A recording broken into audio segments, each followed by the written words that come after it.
কারণ একটা আইন সেখানে তৈরি করছেন।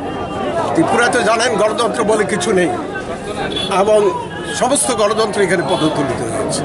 এখানকার মানুষের কথা বলার কোনো সুযোগ নেই। আজকে আমরা খুব আনন্দিত এবং গর্বিত।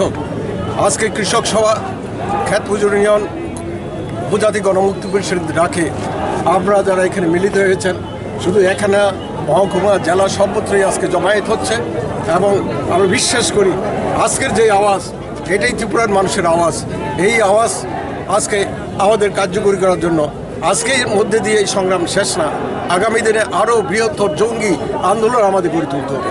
আমরা বিশ্বাস করি সেই জঙ্গি আন্দোলন গড়ে তোলার জন্য আজকে যারা সামিল হয়েছেন এখান থেকে ফিরে যাবেন মানুষের কাছে। আজকে এই প্রতিবাদের ভাষা আমরা তুলে ধরবেন এবং মানুষকে ঐক্যবদ্ধ করার ক্ষেত্রে সেখানে আমরা ভূমিকা নেবেন।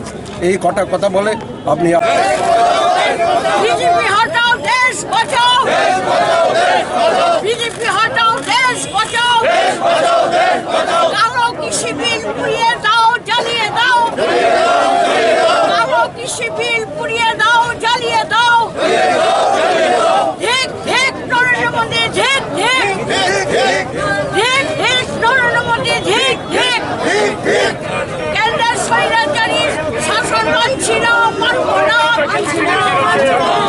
তাদের জীবন জীবিকা রক্ষা করার জন্য এই আন্দোলনে তারা সামিল হয়েছেন, বাধ্য করেছেন রাস্তায় নামতে। এবং আমরা এই আন্দোলনের মধ্য দিয়ে, দেশব্যাপী আন্দোলনের মধ্য দিয়ে বিজেপি সরকারকে জানান দিতে চাই, তোমরা হয় নীতি পাল্টাও, নতুবা একদিন দেশের জনগণ তোমাদেরকে গদি থেকে ছুঁড়ে ফেলে দেবে। এভাবে চলে না, কারণ যা খুশি তা করছেন কোভিড-19কে ঢালওয়াল হিসেবে ব্যবহার করে একটার পর একটা আইন, জনবিরোধী, দেশের স্বার্থ বিরোধী, মানুষের বিরোধী এই আইনগুলো তারা পাশ করিয়ে নিচ্ছেন। সংসদীয় গণতন্ত্রের কবর রচনা করেছেন, গণতান্ত্রিক সমস্ত অধিকার কেড়ে নিয়েছেন, পুলিশ নির্ভরশীল সরকার চালাচ্ছেন এবং ব্যাপক হারে মামলা দেওয়া হয়েছে নেতাদের বিরুদ্ধে, কি দিল্লিতে কি এখানে সর্বত্র। এভাবে যদি মনে করে শাসন ব্যবস্থা চালিয়ে যাবেন, এটা জনগণ মেনে নেবে না।